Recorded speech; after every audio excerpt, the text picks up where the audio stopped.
Hello, my name is Mr. Aringo, and welcome to my Pearl of Wisdom. In this Pearl of Wisdom, I'll be reviewing key learning moments from the year, reflecting on my successes, challenges, and describing how I grew from the year, as well as passing on advice to myself for the upcoming year. I'll be answering the following driving question of how do I guide students to manifest their ideas into a tangible and experiential artifact?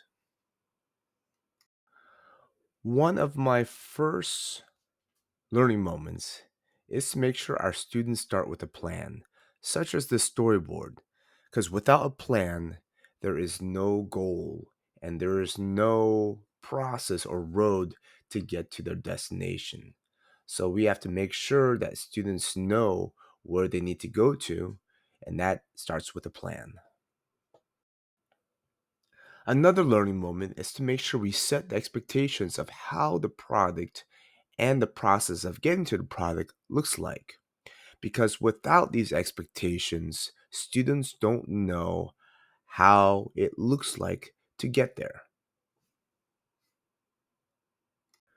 Another learning moment is when I set up an exhibition in which students need to present their work in front of an audience outside of their peers and outside of their teacher, then they are pushed to create a product and represent themselves in their best way, or even better than when they are comfortable inside the classroom. One of my proud moments is me finishing up my national boards for accomplished teacher portfolio because it encompassed a video, a lot of typing, and some goal setting and reflection on my work. I finally finished it up early in May, and I'm waiting for the scores and whether or not I pass this portfolio in December. Another thing that I'm proud of is reconnecting to Salesforce. Again, the last time we've done this was probably in 2017 or 2018, right before the shelter in place.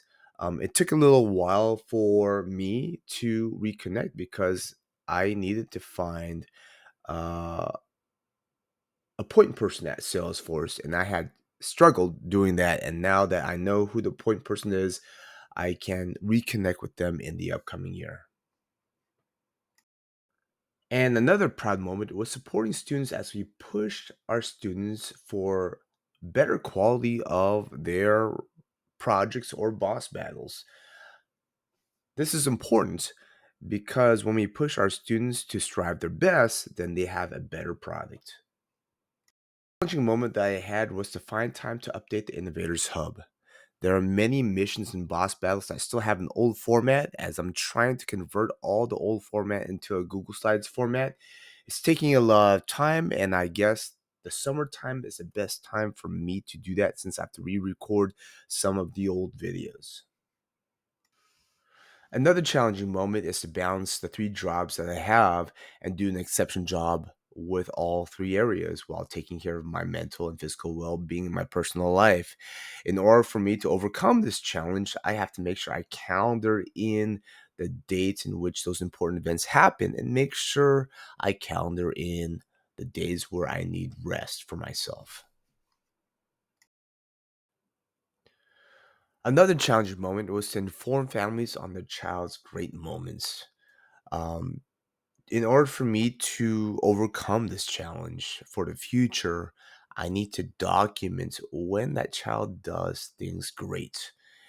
Whether however small or however big, make sure you document it, make sure you date it, and then sometime during the week, prioritize a date and a time in which we email or video message or call up a family to describe the great moments their child has. An area of growth that I had was getting to know the strengths and areas of improvements for each of my students.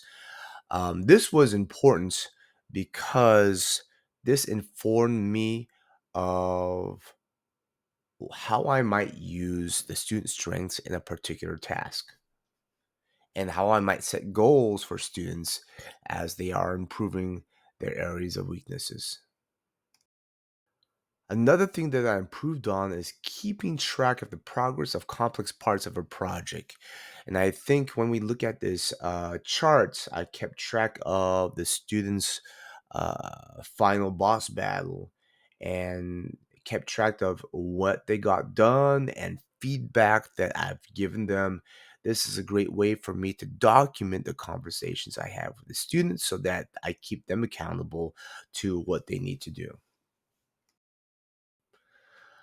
I also improved on constantly giving each person or groups feedback on their work, and that's in person live feedback. I believe that if we give them constant feedback and immediate feedback, then the students will act on that in order for them to improve their work. One piece of advice I want to give myself is to update my website during the summer. There are a number of missions and boss battles and save points that have an old format that needs to be converted into a Google Slides format. I need to be doing this during the summer. I know that when there's quiet time, that it's easier for me to concentrate on doing this work. Another piece of advice is to make sure I contact possible exhibition locations as well as possible field trip locations for the upcoming year. And I need to be doing this during the summer and not during the school year because these places have a tendency for them to be taken by other schools earlier. My last piece of advice for myself is to make sure I archive this year's work so that next year's students can analyze them. I realized that when students next year has a model or work that they can look at, they can see what they need to work on in order for them to reach or surpass the quality of work from the previous year students. To answer this driving question, I need to make sure that students plan out what they're going to be doing, to list out all the tasks and steps that they need to take, to delegate those tasks amongst their group members, and to make sure that somehow keep track of their progress so I keep them accountable to what they need to do, whether it be by themselves or by their groups. And the last thing is to make sure that throughout the process of getting to the tangible product, I need to make sure that I am giving them feedback, constant feedback, so that their quality of work gets better and better.